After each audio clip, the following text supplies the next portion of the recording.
Les travaux de la 7e revue annuelle des réformes politiques, programmes et projets communautaires de l'UEMOA se déroule du 8 au 10 novembre à Abidjan. La présente rencontre qui mobilise les experts de l'UEMOA ainsi que les points focaux de suivi-évaluation au niveau national vise à évaluer le niveau de mise en œuvre des programmes et projets communautaires. La direction de la valorisation et de l'innovation a ouvert à Abidjan un atelier afin de réfléchir sur la nouvelle stratégie de promotion des résultats de la recherche ivoirienne. Le thème retenu, quelle stratégie de valorisation des résultats de la recherche en Côte d'Ivoire. 20 observateurs embarqués renforcent leurs capacités en matière de suivi, contrôle et surveillance des activités de pêche. Il s'agit d'un séminaire dont la cérémonie d'ouverture a été présidée par le ministre des Ressources animales et halieutiques de la Côte d'Ivoire, Sidi Tiemoko Touré, à l'Académie régionale des sciences et techniques de la mer.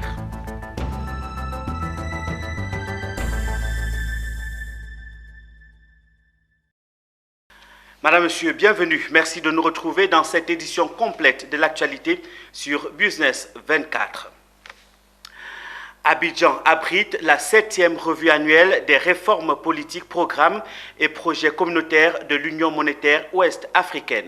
C'est au total 115 textes réglementaires et 15 projets communautaires d'un montant de plus de 60 milliards de francs CFA qui sont concernés par ce conclave. L'objectif est de favoriser l'accélération de l'application des réformes politiques, programmes et projets communautaires au sein de l'Union dans le cadre de l'approfondissement de l'intégration régionale. Reportage Issa Badini, Ezekiel Seri.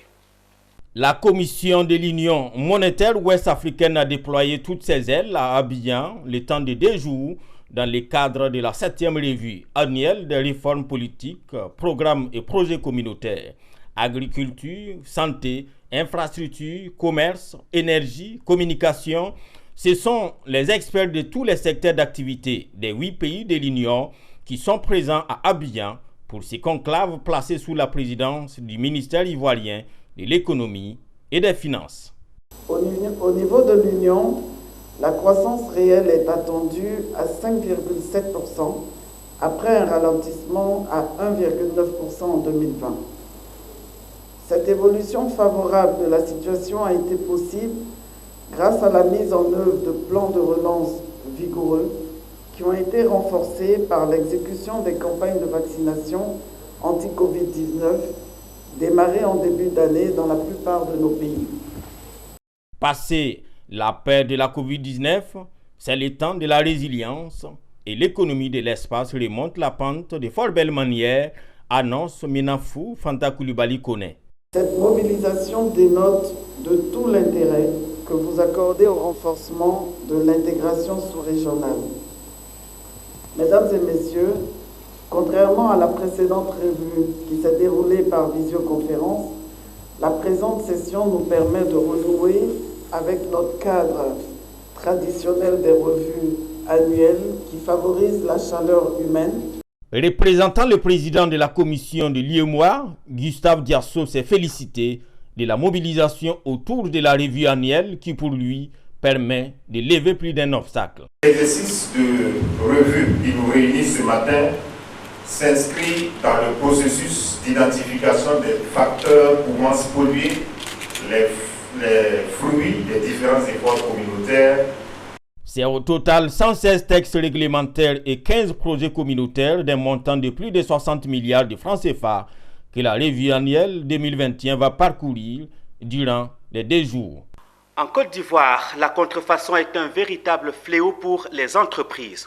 Pour combattre efficacement le mal, l'UGC, l'Union des grandes entreprises industrielles de Côte d'Ivoire, s'allie à l'UNIFAB, l'Union des fabricants, un acteur majeur dans la protection intellectuelle. Cette union s'est matérialisée par la signature d'une convention de partenariat au siège du patronat ivoirien à Abidjan. Les explications avec Emmanuel Bonzo et Marius Seri.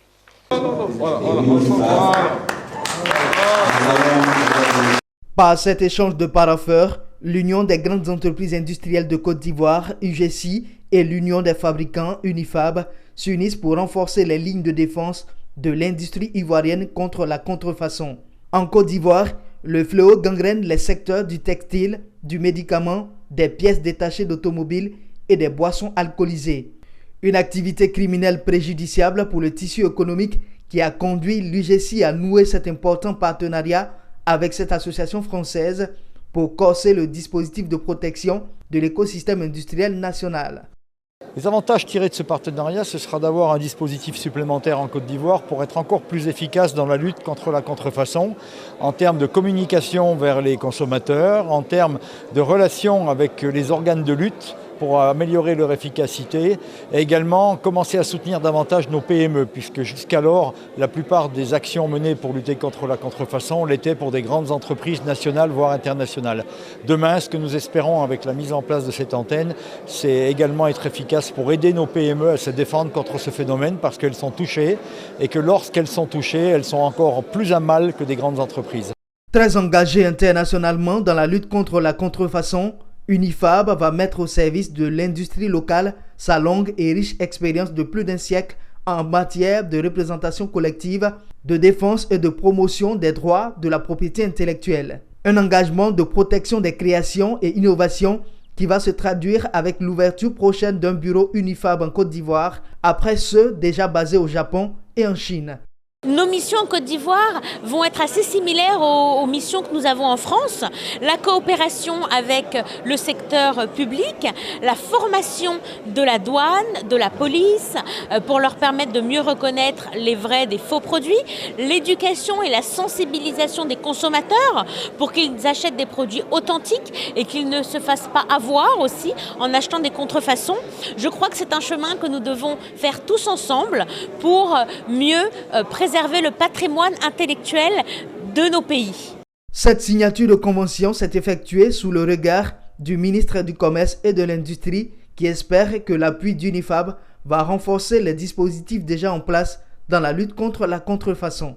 Je pense que la signature de cette convention va venir en rajouter pour pouvoir partager les meilleures pratiques au niveau international, pour apporter une assistance, à notre secteur privé également avec notre administration, pour qu'on soit encore plus efficace dans la lutte contre la contrefaçon. Cette signature de convention a été précédée par une table ronde avec pour thème « La propriété intellectuelle au service de votre entreprise, comment acquérir et défendre vos droits ». En substance des échanges, les panélistes ont recommandé aux participants de privilégier les recherches d'antériorité pour mieux sécuriser la propriété intellectuelle. Quelle stratégie de valorisation des résultats de la recherche en Côte d'Ivoire? Pour répondre à cette problématique, la Direction de la valorisation et de l'innovation a ouvert à Abidjan ce 8 novembre un atelier afin de réfléchir sur la nouvelle stratégie de promotion des résultats de la recherche ivoirienne. Cet atelier auquel participent tous les acteurs privés et publics de la recherche prendra fin le 10 novembre. Konena Nourgo, Richard Akeke. Université, centre ou institut de recherche, entreprises, inventeurs et innovateurs, ils ont tous répondu présent à l'appel de la direction de la valorisation et de l'innovation à travers l'atelier de réorientation des journées de la promotion des résultats de la recherche, des inventions et des innovations.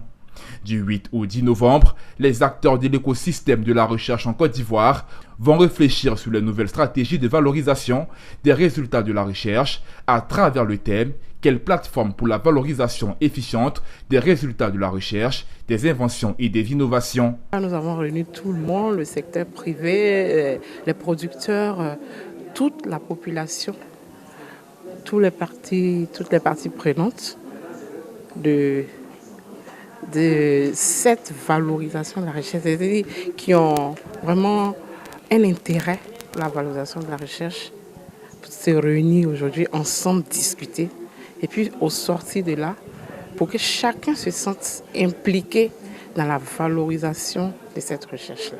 Cette démarche est soutenue par le ministère de l'Enseignement supérieur et de la recherche scientifique. On a souvent dit que la recherche a contribué à développer les pays dits émergents.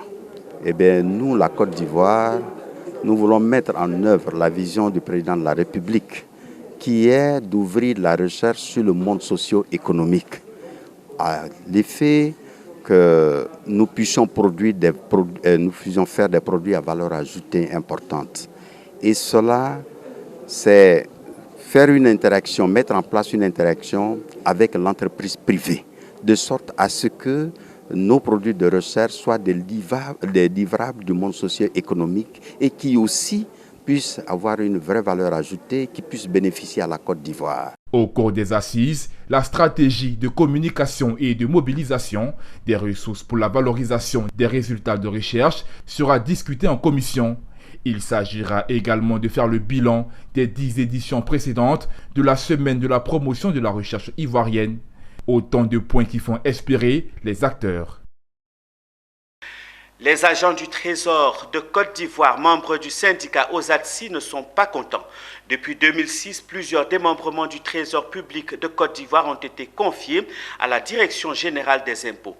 Une situation qu'ils jugent inacceptable et pour laquelle ils ont organisé une conférence de presse. Le point avec Konena Nourgo et Ismaël Doza. L'organisation syndicale des agents du Trésor de Côte d'Ivoire, OSATSI, en conférence de presse ce dimanche pour dénoncer ce qu'elle qualifie d'inacceptable au sein des régies financières de l'État de Côte d'Ivoire. Depuis le rattachement circonstanciel du service de recouvrement des recettes de l'État à la Direction générale des impôts en 2006, le Trésor public de Côte d'Ivoire ne cesse de perdre ses démembrements selon le secrétaire général national de l'OSATSI. Une situation qui cache la non-transparence selon lui. Ce jour, face à la presse, le secrétaire général national dénonce au nom de ses camarades cette situation lourde de conséquences pour sa direction. Les recettes principales des impôts, appelées RPI, et les recettes des impôts RI, qui sont des postes comptables dévolus au Trésor public, ont toutes été récupérées par la DGI. Depuis 15 ans, il n'y a pas eu de changement alors que les tests sont clairs sur la gestion des deniers publics. Si le budget de la Direction générale du Trésor et de la comptabilité publique devait être normalement adossé au budget de l'État de Côte d'Ivoire. Là encore, pour des raisons que nous ignorons, ce budget ne l'est pas, pendant que les structures qui n'ont aucune responsabilité personnelle et pécuniaire, telles que la DGI, la DGD et la DGB, ont leur budget adossé à celui de l'État. La DGI qui est chargée de faire l'opération d'assiette des impôts est la même qui fait le recouvrement, donc qui contrôle ce qui se passe entre les contribuables et les agents des impôts. Difficulté de paiement des primes trimestrielles car le compte de pénalité qui alimentait le paiement des primes nous a été ravi par les impôts. Or, l'effectif des agents du Trésor ne cesse de s'accroître chaque jour. Retard dans l'établissement de la balance des comptes en fin d'année. Pour y remédier, l'OSATSI propose des solutions. Que les agents du Trésor aient une revalorisation pécuniaire à la mesure de leur rendement et des prouesses qui ont permis à notre pays d'obtenir le PPTE et la certification globale de tous les services de la Direction générale du Trésor et de la comptabilité publique. Que le compte de pénalité soit remis au Trésor qui est habilité à faire le recouvrement. L'organisation syndicale des agents du Trésor de Côte d'Ivoire a été créée en 2012. Elle est affiliée à la Fédération des syndicats autonomes de Côte d'Ivoire, FESACI. Le ministre des Ressources animales et halieutiques a ouvert ce 8 novembre à l'Académie régionale des sciences et techniques de la mer un séminaire portant sur le renforcement des capacités des observateurs embarqués sur les bateaux de pêche. Ce séminaire a pour objectif d'intensifier la lutte contre la pêche illicite et illégale sur la côte atlantique africaine. Reportage de Philippe Zabo et Ismaël Doza. La pêche illicite non déclarée et non réglementée, en abrégé pêche INN, menace non seulement les écosystèmes et la biodiversité marine, mais aussi l'approvisionnement en nourriture des États et enfin les emplois et les revenus des pêcheurs. L'une des solutions trouvées par la conférence ministérielle sur la coopération halieutique entre les États africains de l'océan Atlantique, en abrégé comme AFAT, est de faire embarquer une personne sur les navires de pêche pour une étude approfondie et scientifique de la chaîne de valeur des métiers de la pêche. Son rôle, c'est d'observer tout ce qui se passe dans le navire, toutes les pratiques normales et anormales. Et après, quand il descend, il fait un rapport. Donc c'est pour ça qu'on parle d'observation scientifique. Et comme on le disait tout à l'heure, il ne participe pas à la pêche en tant que telle. Il n'entrave pas l'action de l'équipage. Son rôle, il observe. La pêche INN, c'est un fléau qui touche particulièrement notre zone, dans ce sens où c'est de la pêche illicite, non réglementée et non réglementaire. Donc c'est une piraterie des ressources halieutiques des États membres qui peuvent vraiment se traduire par une surexploitation des ressources halieutiques. Ce séminaire de renforcement des capacités des observateurs embarqués aura pour vocation de développer des compétences humaines par une formation harmonisée, pertinente, efficace et efficiente. Donc ces personnes-là, nous les voulons immédiatement opérationnelles. Pour cela, leur formation de 3 semaines a été divisée en 3 parties. La première partie servira à renforcer la musculature cognitive des apprenants par la diffusion d'environ une dizaine de modules réalisés par des experts au nombre de 12. Le séminaire de formation des observateurs embarqués des États membres de la COM-AFAT a été ouvert par le ministre des Ressources animales et halieutiques Sidi Touré, président en exercice de la COM-AFAT. Il s'étendra du 8 au 26 novembre à l'Académie régionale des sciences et techniques de la mer. Toujours dans l'actualité, le rendez-vous du dialogue public-privé s'est ouvert ce 8 novembre à Abidjan. Cette 5e édition vise à renforcer la vision partagée et complémentaire entre l'État et le secteur privé par l'atteinte des objectifs de développement socio-économique de la Côte d'Ivoire à l'horizon 2030. Walter Kofi, Ismaël Doza. Le secteur public a répondu présent par un partenaire ministériel venu au rendez-vous État-secteur privé, les Journées nationales du partenariat 2021. Un cadre d'échange propice à la présentation des réformes et efforts consentis par l'État et l'expression des attentes du secteur privé. À côté du secteur public se tient le privé, représenté par Jean-Marie Aka, président de la Confédération générale des entreprises de Côte d'Ivoire, CGC. Chacune des parties prenantes a salué ce moment d'échange et de partage d'expériences sur le dialogue public-privé dans l'espace sous-régional. Le secteur privé se réjouit par rapport de la tenue de cette édition qui consacre à n'en point douter la pertinence de cette journée et l'intérêt croissant qu'elle revêt tant auprès de l'État que du secteur privé. Suite au séminaire gouvernemental des 21 et 23 avril 2021, le gouvernement, sous l'orientation du Premier ministre, a décidé de prendre en main de façon urgente certaines préoccupations du secteur privé. La journée s'est ouverte avec le premier panel dont le thème axé sur la reprise économique post-Covid-19, rôle de l'État et stratégie des entreprises. Parmi les panélistes, on notait la présence du ministre du Commerce et de l'Industrie et celui en charge des PME. Ils ont eu l'occasion de répondre aux préoccupations de l'assistance sur les efforts déployés par l'État en vue de faciliter le climat des affaires en Côte d'Ivoire. Je pense que nous avons donc une cérémonie qui était organisée dans le cadre donc du partenariat État-secteur privé, permettre à l'État d'exposer un peu l'ensemble des mesures qui sont prises pour accompagner donc le secteur privé, mais au secteur privé de poser aussi la problématique d'un certain nombre de problèmes qu'ils ont.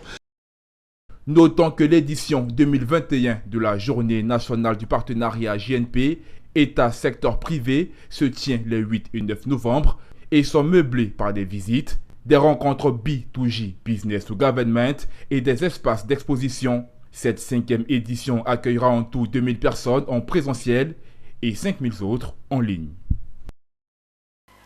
Le week-end dernier, il s'est tenu la traditionnelle cérémonie de port de blouse en l'honneur de la 9e promotion des étudiants de la licence 1 et aux auxiliaires de la santé de l'IFAS de Korogo, et nous sommes dans le Poro. Le port de cette blouse marque le point de départ pour les 954 pensionnaires en formation dans la grande famille des agents de la santé de Côte d'Ivoire. Le compte rendu de Ouattara Daouda et Mireille Abalé. Sont en train de recueillir face au Vassam très fort. Le port de cette blouse blanche symbolise officiellement la rentrée de ces étudiants en formation dans la grande famille des agents de santé de Côte d'Ivoire. Cette blouse caractérise la pureté, l'honnêteté, l'intégrité, la bienveillance et la confiance aux yeux du patient à qui l'on doit obligatoirement le respect. Ces 173 auxiliaires et 781 infirmiers et sages-femmes qui portent aujourd'hui pour la première fois la blouse blanche s'engagent à respecter la dignité humaine, donner des soins de qualité et de garder les vertus de l'agent de santé. Cette cérémonie a pour objectif principal de recevoir nos cadets, nos petits frères qui viennent de rentrer en formation. Et de manière symbolique, nous leur remettons une blouse et nous les habillons. Et cette blouse va symboliser leur entrée dans la famille, la grande famille des agents de santé de Côte d'Ivoire. Ce port de blouse est d'une importance capitale pour les étudiants de l'INFAS. En effet, elle changera les mentalités sur l'entretien des blouses qu'ils porteront tous les jours. Une blouse est l'identité de l'agent et la sécurité du malade et son assurance. Un caractère institutionnel puis un caractère académique. Nos étudiants travaillent dans une tenue qui est la blouse et la blouse a toute une valeur pour nous. L'INFAS de Korogo est reconnue par sa rigueur dans le travail. Fruit d'une collaboration entre la directrice générale, Méliane Sanogo, et son personnel qui travaille d'arrache-pied pour assurer un encadrement de qualité aux étudiants. Rendons-nous dans la région du Guémont. Les résultats des états généraux de l'éducation du Guémont ont été présentés récemment aux acteurs du système éducatif. Il ressort de cette rencontre que l'école se porte mal dans le Guémont. Les détails avec Théodore Kanga.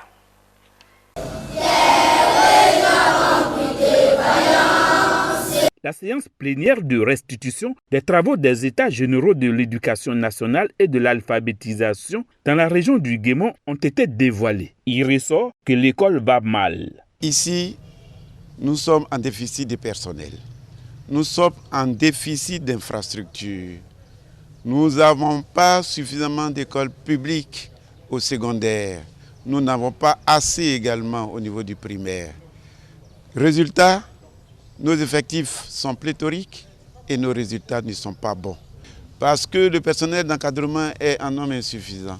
Depuis près d'un mois, un travail a été fait avec les populations villageoises, communales, sous-préfectorales et départementales. Objectif, ressortir les maux qui minent l'école dans le Guémont. Avec la suppression des bénévoles et des COGES, nous avons un souci d'enseignants. Au niveau infrastructurel, actuellement, on a un souci de bâtiments. Le soit des caïns dans ces infrastructures à 30% des bâtiments en dur. Encadré dans l'ensemble par 3270 enseignants au primaire et 2006 enseignants au secondaire. Face donc aux difficultés de l'école, le préfet Ibrahima Cissé a exhorté les populations à soutenir la ministre de l'Éducation nationale pour une école de qualité. L'espoir est permis.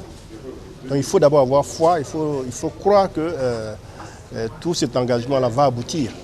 La région du Guémont enregistre seulement 14 établissements secondaires publics avec un manque criard d'enseignants au primaire et au secondaire, du fait de l'insécurité dans certains villages et sur les routes. Rendons-nous dans la sous-préfecture d'Assuéfri, dans le département de Transua, région de Gontougo, précisément dans les villages de Marékou et d'Atekro. L'excellence à l'école était à l'honneur dans ces deux localités. Elles ont abrité la cérémonie de remise de plus de 1000 kits scolaires aux élèves du primaire par un digne fils de la localité. Reportage Anissé Kouadiou. Nous sommes à Méréco, localité située dans la sous-préfecture d'Assuéfri, département de Transua. Les enfants des écoles primaires reçoivent des mains de leurs généreux donateurs, datés Patrice, fils et cadres du secteur, d'importants dons de kits scolaires. Tous les enfants du CP1 au CM2, sous les yeux de leurs parents, reçoivent ces kits de valeur qui va contribuer à leur épanouissement scolaire. Nous avons tout un mal de voir des enfants qui ne vont pas à l'école par faute de moyens. Donc en offrant ces fournitures, c'est une manière à nous de soutenir les parents. Ce que nous voulons montrer à toute la jeunesse, c'est de leur dire que par l'école, on peut réussir. À 5 km de Mérico, dans le village de Datekro, les enfants du CP1 au CM2 reçoivent également des kits. Daté Patrice, à la tête d'une importante délégation, est venu partager le peu qu'il a reçu de l'Éternel à ses bouts de chou. C'est plus de 1000 kits offerts aux enfants des villages de Mérico et de Datekro. Les responsables du système éducatif scolaire, les jeunes et les femmes et les populations saluent ce geste du donateur. Ces actions ont permis à nos élèves d'entamer cette année scolaire 2021-2022 dans la quiétude. En marge de la remise de ces kits scolaires, le village de Mérico vient de recevoir un haut-parleur qui s'apparente à une radio. Ce puissant outil de communication qui leur permettra de passer les informations et de vivre ensemble a été offert par Daté Patrice, ingénieur télécom et chef d'entreprise en informatique et télécommunications, qui a voulu contribuer à l'épanouissement des populations. À travers cette radio, les nanas, les chefs viendront parler de la culture, raconter les contes. Voilà, et les musulmans viendront annoncer les nouvelles, les chrétiens également. Et donc, vous voyez que ça fait la cohésion au niveau du village. Pour question de développement, pour question d'union et de cohésion, nous allons le soutenir. Très bientôt, Daté Patrice et l'ensemble de son équipe mettront à la disposition des populations d'autres projets pour le bonheur et l'épanouissement de ceux-ci. La caravane nationale Opération Tiroir Vide, initiée par le ministère de la Construction, du Logement et de l'Urbanisme, s'est achevée récemment à San Pedro. Une opération qui aura permis de sensibiliser les populations sur les réformes relatives au foncier urbain. Retour sur cette étape avec notre correspondant Joseph Assalé.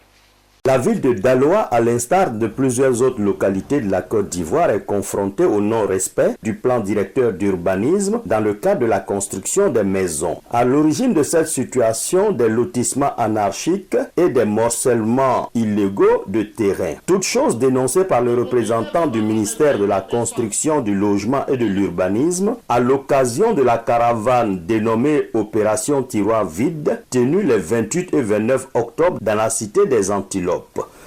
Les lotissements ici à Daloa se font de façon informelle, anarchique, sans aucune infrastructure de base et surtout sans autorisation. On constate également à Daloa un morcellement illicite des réserves. Il faut aller doucement dans cette affaire de lotissement. Ce n'est pas en faisant des lotissements qu'on règle la question de la pauvreté dans la ville. Le représentant du ministre de la Construction, du Logement et de l'Urbanisme a exhorté les populations à se doter de l'ACD, arrêté de concession définitive, du permis de construire et aussi du contrat de bail à usage d'habitation, trois principaux documents de la réforme sur le foncier urbain. L'ACD se délivre sur un lotissement approuvé. ACD là c'est quoi? ACD c'est le seul document qui fait de vous un propriétaire. Les populations de Daloa ont salué l'initiative de la caravane Opération Tiroir Vide qui permettra d'apporter une solution du secteur du foncier urbain. Oui, ça nous arrange. En tout cas, l'opération est très bien parce qu'il y a beaucoup de vendeurs de terrain sur la ville de Daloa. Si tu as tous tes papiers, je pense que tu vas avoir ton propre terrain. Il faut noter qu'à ce jour, ce sont 17 000 ACD arrêtés de concession définitive qui ont été délivrés au plan national. C'est sur cette information que nous refermons ce journal proposé par l'ensemble de la rédaction. Merci de l'avoir suivi. Passez un très excellent moment en compagnie de nos programmes. À très bientôt.